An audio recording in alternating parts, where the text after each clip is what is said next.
நாமக்கல் மாவட்டம் குமாரபாளையத்தில் காவிரி ஆற்றில் ஏற்பட்ட வெள்ளத்தால் பாதிக்கப்பட்ட மக்களை எதிர்க்கட்சித் தலைவரும் அதிமுக பொதுச் செயலாளருமான எடப்பாடி பழனிசாமி நேரில் சந்தித்து ஆறுதல் தெரிவித்தார். முதலில் அது தொடர்பான காட்சிகளை பார்க்கலாம்.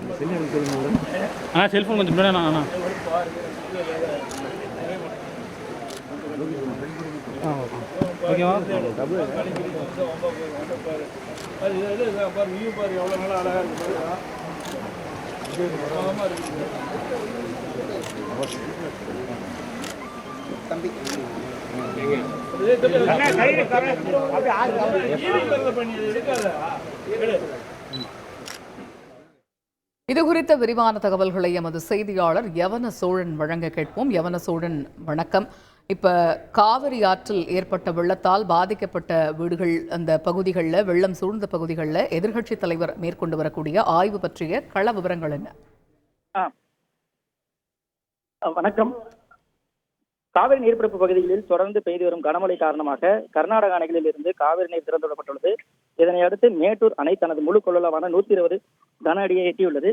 இதனால் காவிரி கரையோர பகுதியிலான குமாரபாளையத்தை ஒட்டியுள்ள மணிமேகலை தெரு, இந்திரா நகர், கலைமகள் வீதி, சின்னப்பநாயக்கன்பாளையம் உள்ளிட்ட பகுதிகளிலும் பள்ளிப்பாளையத்தில் உள்ள கரையோர பகுதிகளான ஜனதா நகர், நாட்டாக்கவுண்டன் புதூர், பாவடி தெரு, அக்ரகாரம் உள்ளிட்ட பகுதிகளிலும் சுமார் 300 குடும்பங்களைச் சேர்ந்த 900க்கும் மேற்பட்டோர் பாதிக்கப்பட்டுள்ளனர். இவர்கள் தற்போது முகாம்களில் தங்க வைக்கப்பட்டுள்ளனர். இதனையடுத்து இன்று முன்னாள் முதல்வரும் அதிமுக பொதுச் செயலாளருமான எடப்பாடி பழனிசாமி காவிரி வெள்ளப்பகுதியில் ஆய்வு மேற்கொண்டு வருகிறார். மேலும் அங்குள்ள முகாம்களில் தங்க வைக்கப்பட்டுள்ள மக்களுக்கு நலத்திட்ட உதவிகள் வழங்கி வருகிறார். தகவல்களுக்கு நன்றி யவன சோழன்.